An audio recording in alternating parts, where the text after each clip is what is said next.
Hello and welcome to One More Time with Sam Bashor. That's me, and today I have my very first guest joining me, Mr. Hector Navarro. Thank you for joining me. Very first guest? I thought your first guest was DJ. Oh, for the Avatar reviews. Very good point. But okay. Good plug. Go check out. I was about to be like, suck it, DJ. But all right, go check that episode out. Yeah, we revisited Transformers 5, Nope. That's the third one. I messed you up. Age of Extinction. The Last Night. Wow. The Excalibur one. Excalibur never shows up. You get Merlin, you get King Arthur. I've never seen it. I haven't seen it yet.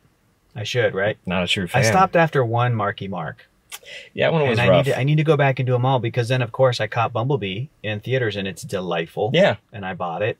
Although they never put out Bumblebee in 3D Blu-ray. I'm getting ahead of myself. I'm really bummed out about that, but it's a great movie. By the way, that one is really cool because it feels like the cartoon coming to life, and it doesn't acknowledge that Bumblebee was in World War II and he killed Nazis. That was in the fifth one. That's what you missed out on. Also, that Albert Einstein and George Washington worked with the Transformers. That's canon. And Sir Anthony Hopkins teaches you that. I'm getting ahead of myself. That just makes sense, though. No, of course. And Frederick Douglass, of course. Yeah, how else would people be able to invent stuff? Very good point. Unless it was with Transformers, yeah. Cybertron technology, yeah.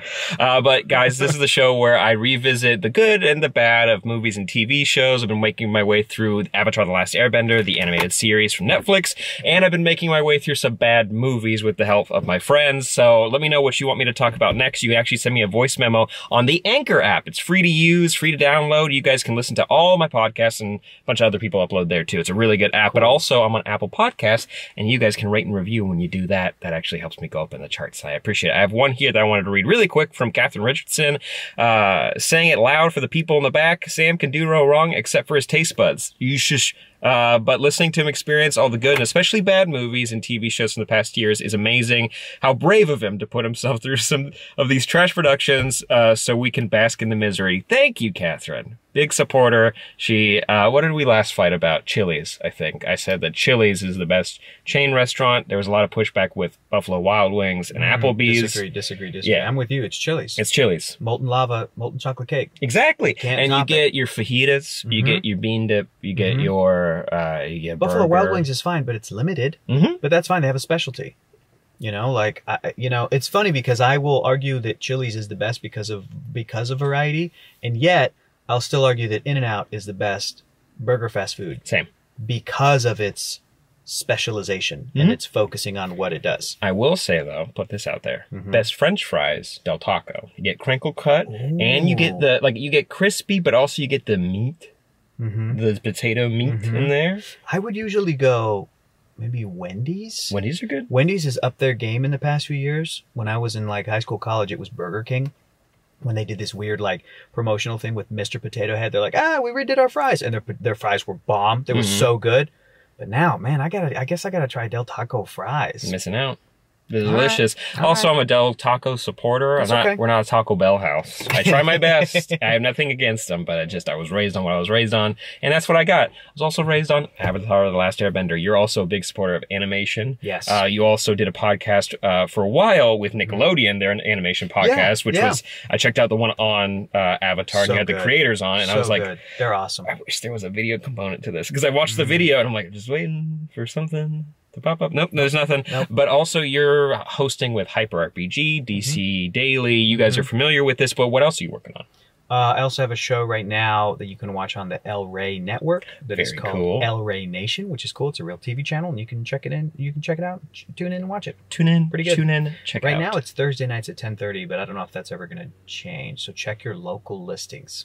There you go. And also, you have a history. You've been in the movie biz. A little bit. Wanted to mention. Just up top, thought this was cool. I dipped my toe, and then I was like, nope, not for me. But you were in after 4 years, the realm of 3D specifically. You had a term for it. It was depth mapping? Depth artist. Yeah, which is a lot of different things. It's kind of like animation.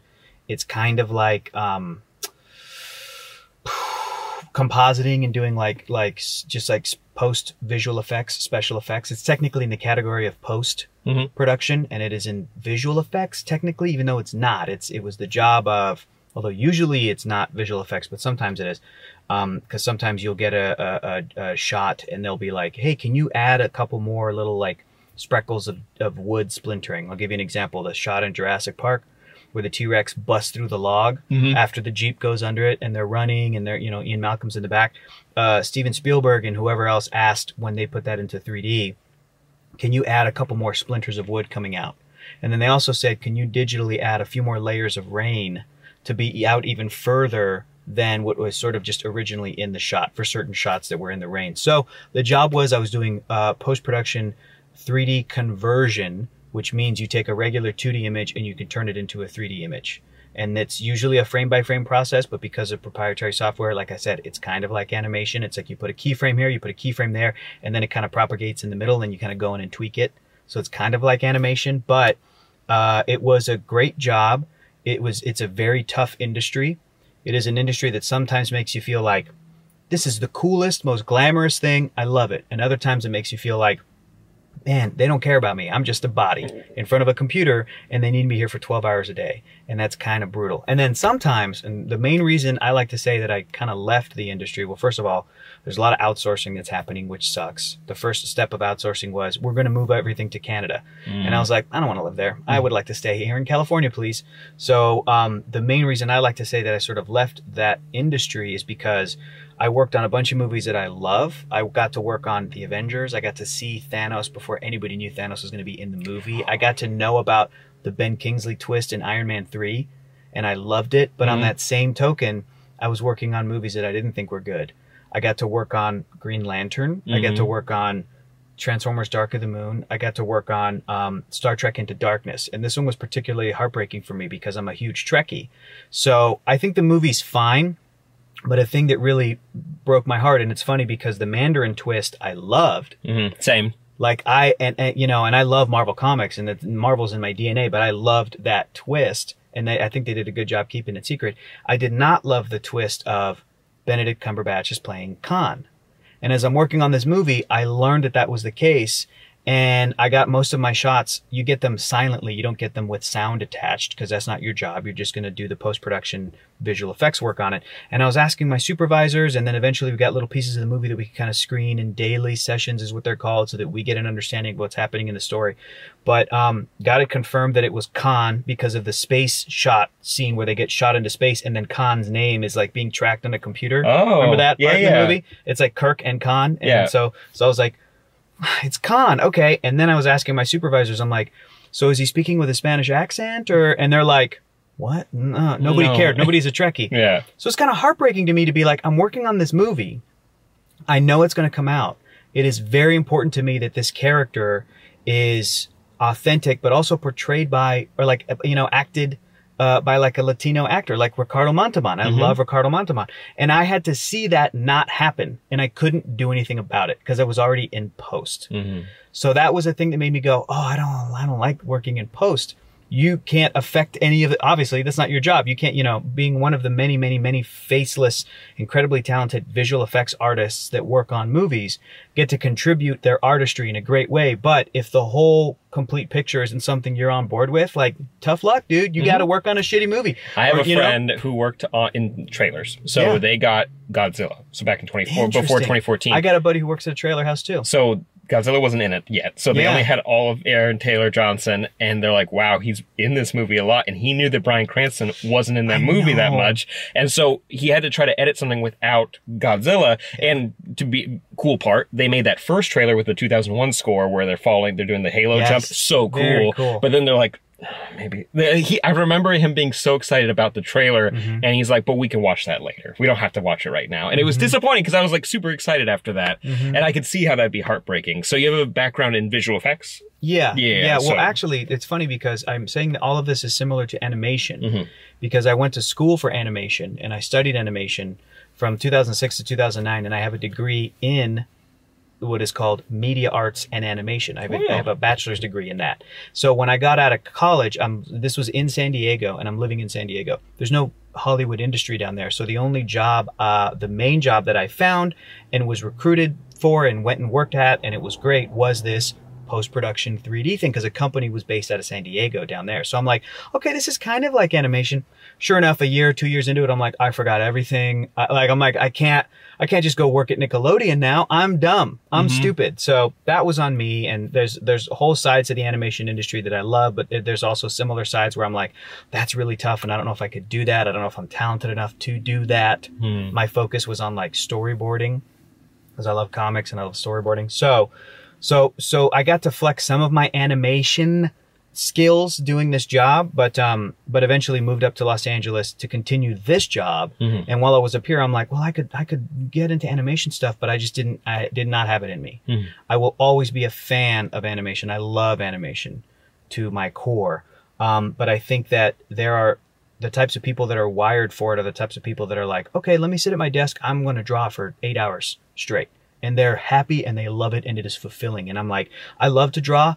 I need to talk to people. I need to be around people. I need to, so I kind of found different things, which led me to here, to be in your car. What a wonderful journey. What a wonderful journey it is that let me kind of flex whatever skills that I had. But it's funny. It's all connected. And I remember while I was in college, Avatar was like over. When did it air from? So we went from 03? It started in 05. 05 to 07 or something? I believe so, yeah, right around so there. I was in college as it was like airing and then ending. And it was, of course, one of the main things that we all talk about in this art school of just like, this show is so good. So I watched it. I had this like weird email I got from Nickelodeon. They're like, hey, we're premiering new shows and we want to get like kids throwing parties, like, and experiencing it with their friends. So we got, and it was like, I don't know how we got it because my parents had zero connections with that company. What? It was this random email. I think it's because we knew friends of friends of friends who worked at Paramount and there was a connection there. Yeah. So we got Ned's Declassified and like we were able to watch the pilot of that. Like it was like a week before it aired. So it was like, oh, this is cool. And we got Avatar and it looked cool, but it didn't click anything for me. The first few episodes are like, okay, it's a cute kids thing. Yeah, and been doing this, found out that Aang is kind of a dick. He's kind of a dick. He's a kid, and he grows. He's 12, and he's been around. 12. He's been gone for 100 years. There's a lot of pressure. But in season 3, I saw a clip where like he had hair, and I was like, whoa, wait, you can grow hair? And I don't know why that blew my mind. And then like Zuko's on the team, and I was like, okay. And also didn't know who Toph was, but she was awesome. So I'm like, oh, this show found out what it wanted to be. Went back and watch it all for the first time. It was so cool. Yeah. And I went back weirdly in the totally wrong order. I started, that was like mid season 3. I watched all of season 3 and caught up, then did season 2, then did season 1, and I finished that all before the finale. Yeah. So I knew Which I had was like a hugely rated, in terms of ratings, it was like, I think it still might be Nickelodeon's most highest rated thing. They should try the finale again. Do one more spinoff. I want to, at the end, I do want to circle back and ask if you could get one more season of this show or a spinoff where you'd want it to take place. But we're going to hop into season 1, episodes 7. Oh, notes gone. Episodes 7 and 8, and this is a 2-parter. The first one, the Winter Solstice. Kicking it off, we have the Spirit World Winter Solstice Part 1.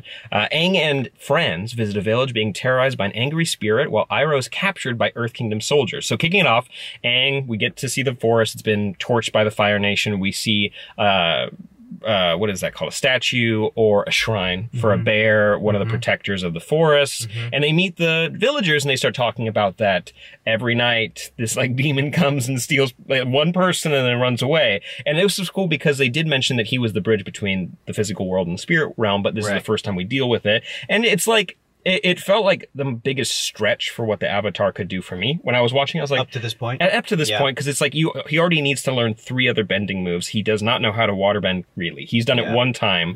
And he is a master at airbending, but this felt like such a big stretch. Korra actually was when I finally was like, oh... I get what this is. This is awesome. Yeah, I would agree with that. I think that rewatching it after having seen all of Korra is very interesting because I'm like, oh man, Aang doesn't know anything. Nope. And this feels like something that would be very almost basic. You know what I mean? Especially once we get to the end of this episode and we see what the solution is, which is where Aang kind of connects with the spirit and realizes it's the spirit of the forest. This big orca-looking thing is a panda bear, and then it's able to use the same lesson that Katara taught him, where it's like, look at this acorn, everything's going to grow back. It's okay.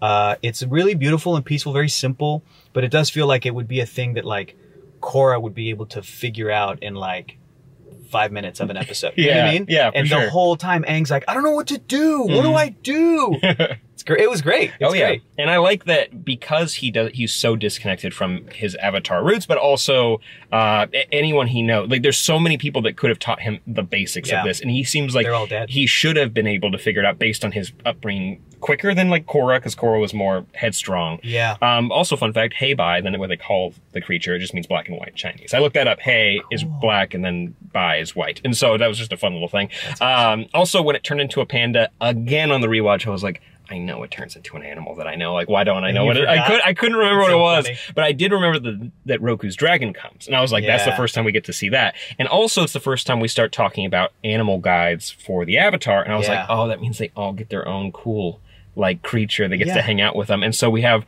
sky bisons for air benders. We have the dragons for fire benders. They kind of have the best one. It flies and it shoots fire.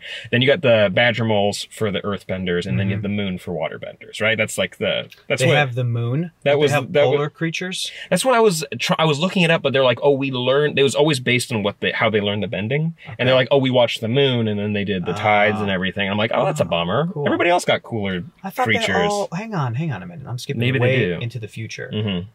But in Korra, they cover the first ever bender, the first ever Avatar. They do, yeah. So did he teach the animals in the moon, and then they taught?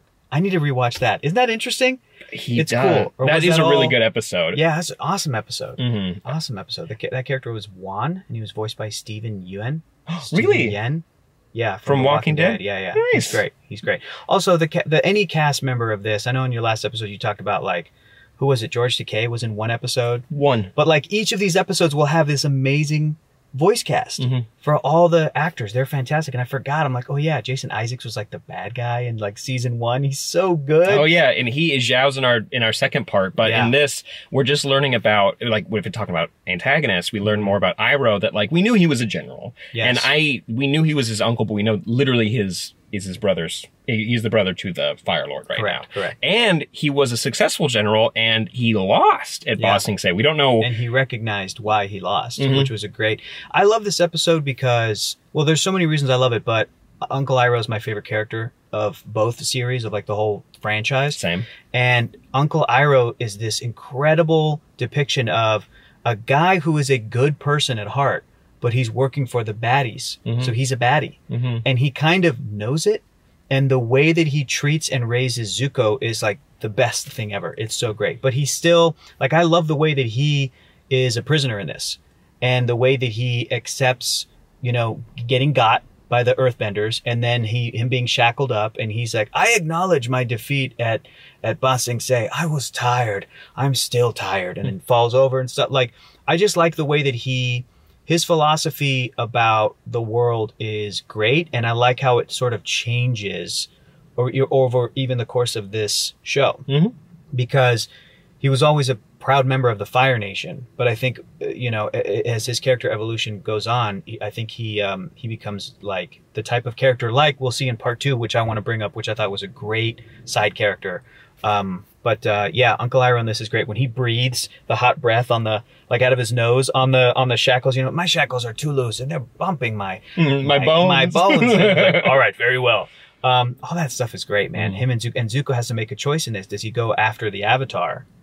Because he sees the bison, or does he go after his uncle and he makes the right choice and he goes after his uncle? So it's like beginning that, It's a good moment too for Zuko, where it's like, yes, his priorities are getting his family back. He does see his uncle as his family, but at the same time, he is not welcome in his own home. And I was talking with DJ about this, and we were just mentioning that Zuko's arc throughout the show is technically more interesting than what's happening to Aang. 100% is evolving and learning new abilities. Just how like Kylo Ren is more interesting than Rey, and Rey is almost more. Although The Last Jedi made her stuff very, very interesting to me, but Rey is like, she's like Luke. She's like the character that, or like Aang. It's perfect, that like straightforward will always kind of be good and has different challenges throughout. But the thing that makes Kylo Ren or Zuko more interesting is like it feels like they're doing a 180. Or I don't know what's going to happen in the next movie, but that's what's been interesting about Kylo Ren. And yeah, Zuko's he's like also one of the best characters of the series. Oh yeah, he's one of my favorite characters to see him grow, because in the beginning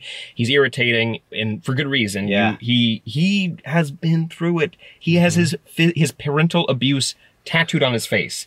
But with that, we also get to see that Iroh is capable. We get to see him lazy, and he enjoys life, and he's able to indulge and appreciate himself. Oh, I love it. Oh, he kicks ass. And but also it's a good acknowledgement that he is old. Like, he tries to escape, but he's shackled. Like, and also there's like 4 earthbenders here. But was that just a ploy to leave the tracks? That's what I noticed, because first time he falls down, he leaves his sandal, right? So it's like a little, and then he smiles, so then Zuko can pick up the trail. And then the second time, he busts out to be able to get recaptured again. But I'm like, yeah, but look at all of this, like the steps that the weird ostriches that they're riding or whatever. Like, I think that's what it was. Maybe I wasn't paying close enough attention. Oh, no, that's a good point, because they do end up following that. Yeah. They're following the ostrich steps, and they're able to catch up, and also they're able to take out 4 earthbenders, and they're able to use the chain. Like, the utilization of weaponry in this show is always interesting. I can't wait to get to the blue spirit stuff, because he can't use bending, so he has to hide everything about himself, and you're able to see what Iroh has taught him and what he's learned from his upbringing.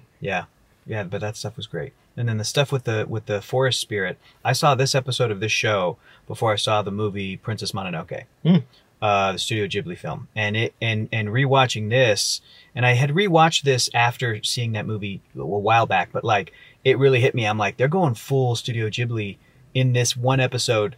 They're going full spiritual and nature versus man, and really leaning into how people are bad, and that feels like a very Eastern storytelling, I guess, cliche, like a storytelling technique. It feels very, very Eastern. It feels very Studio Ghibli.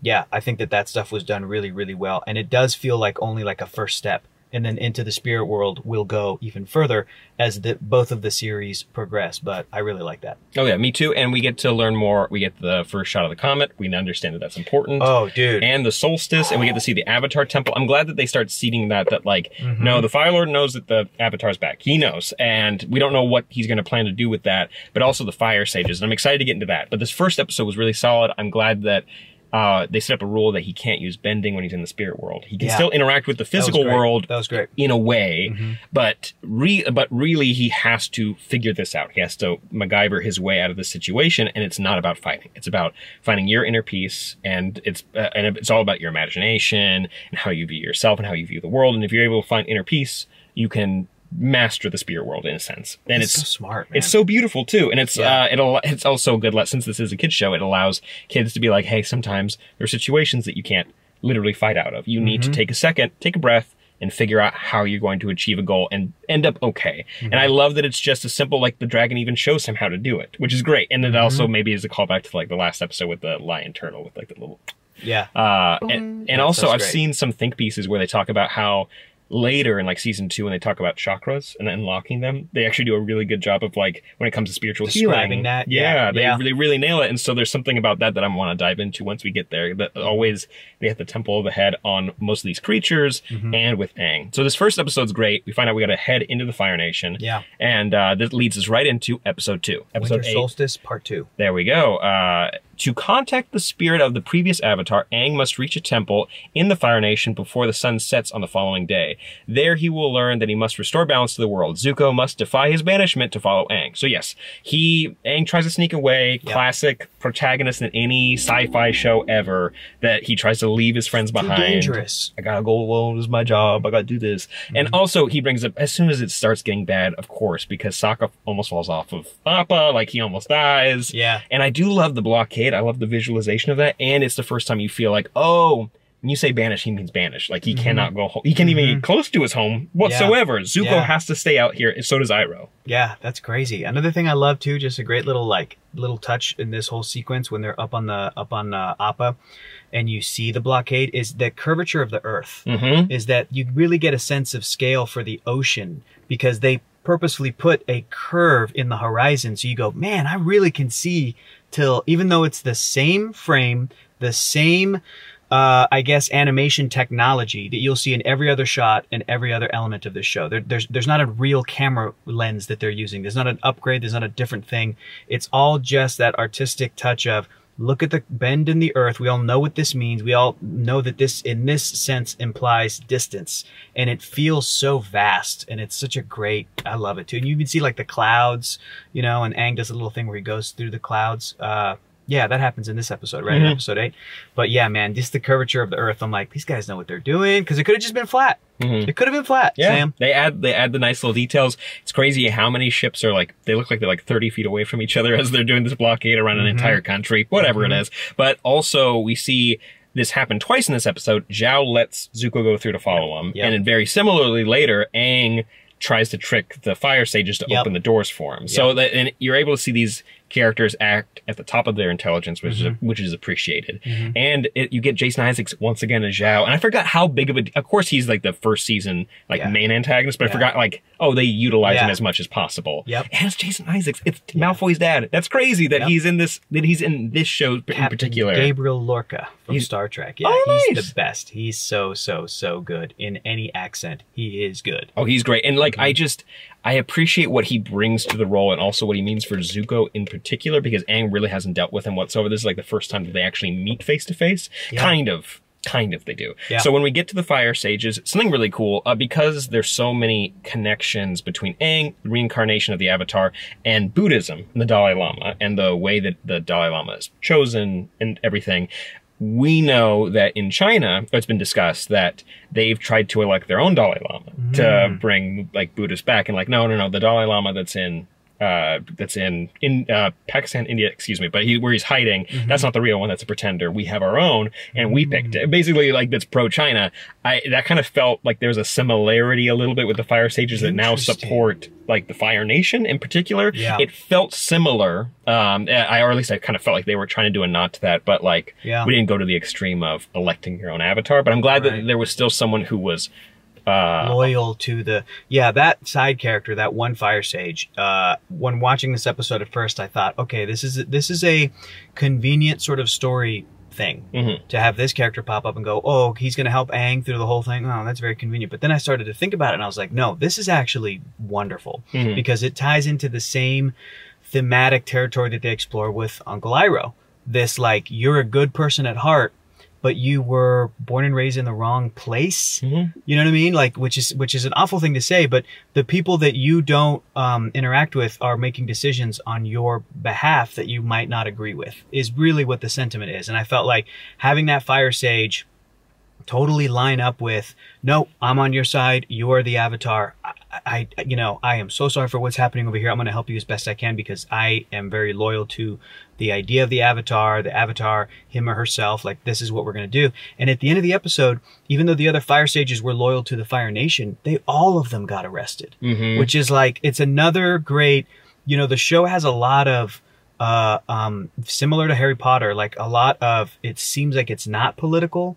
Like you were just mentioning, it seems like it's not trying to say a statement, but it is still teaching kids about these ideas of how the world works, when bad people do bad things, when good people do good things, and that idea of like, hey, we were loyal to you all to begin with, and just because that dude was pissed, they all 4 or 5 of them or whatever get arrested in the same way. And I would imagine the kids watching that go, that's not fair. Yeah, that's what you're supposed to feel. Yeah, you need to feel that way and understand that, like, standing up for what you believe in is important, but there are consequences, but you should know that it is worth it when you do that. And it was worth it because Aang is able to meet with Roku, and that was they got such a good voice actor for Roku. I'm such a big fan of him, and he is able to teach him about Sozin's comet. So now we know that for some reason when this comet comes by, firebenders get crazy powerful, and that's how all of the airbenders were obliterated except for you. Also, fun fact, I mentioned this, but I don't know if you checked out in the review,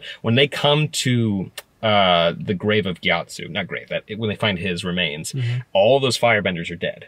All those corpses are there and right in front of them. So I'm like, Gyatso, he died, but he didn't go out without a fight. Like, he definitely threw him up in the air, maybe pulled, like, all the air out of him. He did something. I just wanted to mention that. I always see that on the rewatch. I was like, oh, like, he messed some stuff up, which was pretty cool. For sure. But also we get Roku being able to take over Aang's body for just a second. He's tapping into the Avatar state and the power of a fully fledged Avatar. And I forgot that they just destroy the temple. They just they pull the lava out of the ground and sink the whole thing. That's what he does, and then they all get out of there. The stuff with Sozin's Comet, I don't know. I need to go back and research the production history, but I would be blown away if at this point in their writing and producing the show, they didn't know if they had a season 2 or 3. Because for them to 7 episodes into like a 20 episode season go, here's the end of the 3rd season, if we get it. Yeah. You know, because I'm like, man, you guys are already teeing this up. And maybe at this point you only have the 1st season. Maybe you have I don't know how many, that's what I'm curious about. But for you to put this in episode 7, knowing that the end of your 1st season is just going to deal with the Water Tribe and that whole storyline, like, what a tease. Imagine if they didn't get a season 2 or 3. It'd be really disappointing. That would be because what an incredible, you have to defeat the Fire Lord by the end of this summer. And he lays it out clearly, Sam. He goes, most avatars take years to master each element. You got to do it by the end of the summer. And that's such an incredible kid thing too, because it's not by the end of this season, by the end of this year. To say summer, I feel like every kid knows how long that is exactly, right? Kids watching this in school are like, by the end of the summer? Like, God, that's not that long. Like, so that was an incredible moment of, we are telling you what the stakes are, and it was awesome. Oh yeah, 100% agree. And also maybe it did help them out a little bit that they gave it a very strict timetable. It's like, no, that's the end of the story. So maybe that was clear for them. Like, we're doing 20 episodes apiece, give or take a little bit when it comes to the finale. But like that's it. We're getting these 3 seasons. If you let us do it, we're going to tell you an epic story that's going to have amazing characters. Kind of groundbreaking for Nickelodeon. I don't think Nickelodeon ever had a show like this before this. As epic and as structured and as, not that other animated shows aren't well thought out and but they do different things. They do different things. Oh yeah, this one is like a strong narrative that you would find on like a network station, basically. Or I could argue maybe Cartoon Network would have pulled something like this. Yeah. This sort of like, we're going to do a cartoon show for kids and sort of early teens that will have a beginning, middle, end. Now it seems like it's almost the norm. Now it seems like something comes out on Netflix and all the showrunners for an animated show are like, yep, we got a 4-season plan. And then that's it. And then we'll be done. So, yeah, that's incredible for them to lay that out like that. And episode 7, they're able to show you that Aang clearly can't firebend enough to open the door, but you can see what Roku. It's like, oh yeah, he could open the door easily. Like, they needed like 5 firebenders to do it, or 1 avatar. But now you're able to understand what Aang can be capable of. We saw him have his meltdown. That sounds like a condescension when it comes to when he saw his monkey Yatsu. But it was an emotional breakdown when he sees that, and you get to see the power that he has in it, like basically ignites the whole planet. But now you're seeing in combat, he can mess you up. In control, absolutely. And I can't wait to explore this more, and also when we get to the Northern Water Tribe. Season 1 is great. Season 2 is when the show really kicks in for me, because we get to earthbending, and also earthbending is just so... I'll say I'm a waterbender, if I had a choice. But earthbending is always really fun to watch on screen, so I can't wait. What about you? The stuff they do with... I like them all for different reasons. I love the passion of a firebending. I love the way that Uncle does it, and it's all in the breath, which is so cool. It's the only element that you can generate, right? All the other ones, you need to have that element nearby. Like, you need to have water, you need to have air, you need to have earth to be able to bend it.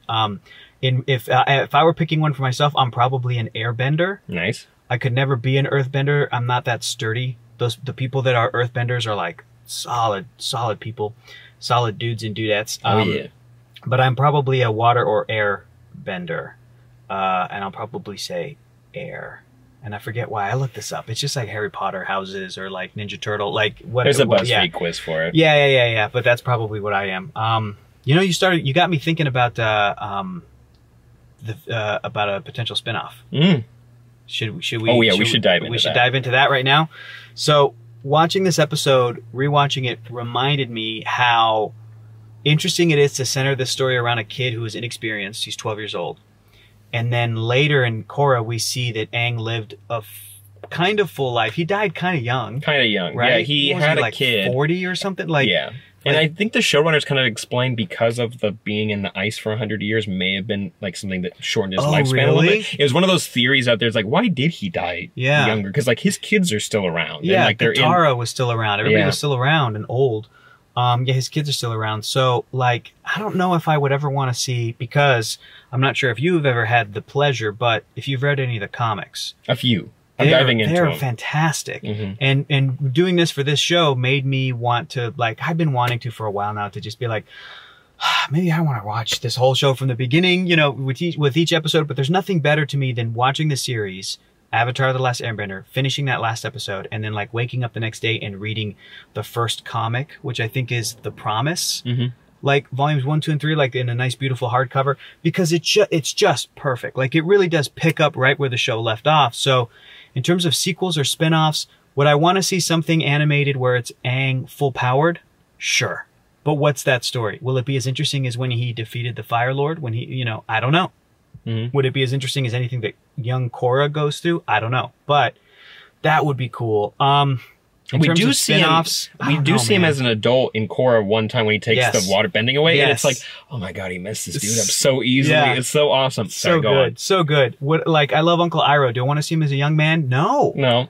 I kind of don't, because it's like, I don't want a young, non-wrinkled Yoda. I don't care if he was badass. Smooth. Like, you know, I don't want the smooth skin Yoda. I don't want an Uncle Iroh who is like we're talking about, living in the Fire Nation and working for the Fire Nation, whether or not he agrees with it. Like, because the end result is still, I think that Uncle is at his best with his one episode that would make me cry every time I watch it. You know which one I'm talking about. It's where he sings the song about his son. I'm not going to get into it, but his relationship with Zuko, that to me is like the redemption for that character. If he did have sins in his past, you know, the way that he treats Zuko as kind of his own surrogate son and helps raise him and guide him and stuff. Man, when they reunite, it's remember that part? Oh yeah. And they hug? Oh yeah. And it's the manliest hug ever? Oh wait, you gotta come back when that happens. When the Tales of Bossing say, we'll do that one, because that's when the story happens. Oh, it's the best. I can't. It's the best. Too much. No, but I'm talking about after Uncle is season 3, when he gets really buff. Oh yeah. And then he reunites. Yeah. Remember when he's like working out and then he gets like super ripped, but then he sees Zuko again, and they went to a bad place, and Zuko's like breaking down, and it's just like one quick like hug embrace. Remember that? Yeah. And you're like, God, that's so good. Anyway, so I don't know. Spin-off. I love what they did with Korra. I love that it went to the next generation. I love that it was a whole new, mostly set of new characters. I don't know, man. Maybe Toph as an adult woman, that would be cool. I don't know.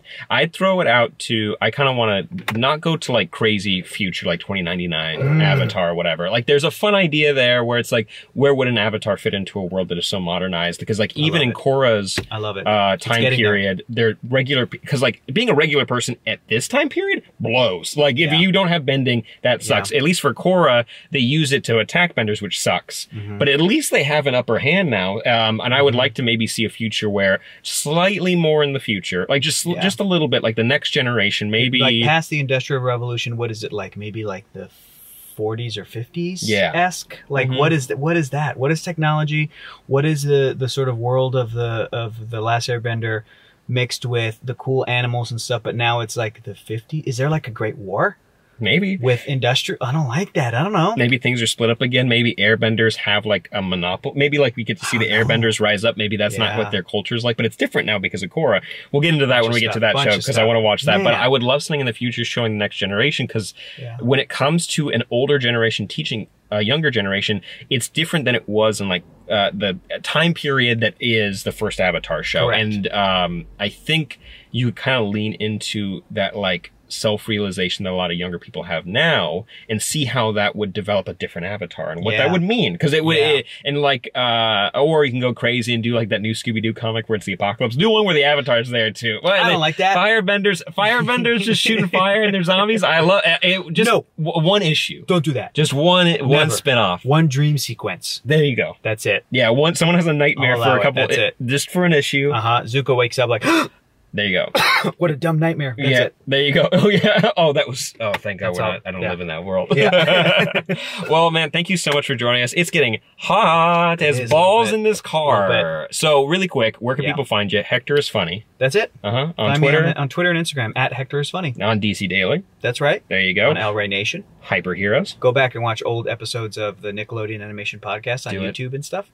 Do it. Sure. Support it. Yeah. And also make sure you download the Anchor.fm app. You can go to Anchor.fm/SamBashor to find me online. You can actually send me audio messages that I'll play at the end of the episode if you'd like. Make sure you comment on the YouTube videos and leave reviews on iTunes because that helps the podcast get up in the charts. And while you're on Anchor, also check out the 500 Greatest Films podcast, which is the thing that me and my buddy Keller do. We watch a movie a week with a friend, and it's going to take us 10 years. Ooh. How far into it are you? Year and a half. Almost 2 years. There End of you this go. year will be end of 2 years. Nice. If you ever need a hand. Okay. There you go. All right. We'll watch something. All right. Gang, go support them. Hector, thank you so much for joining us. Thank you, Sam. And we'll see you guys next time. Bye. Bye.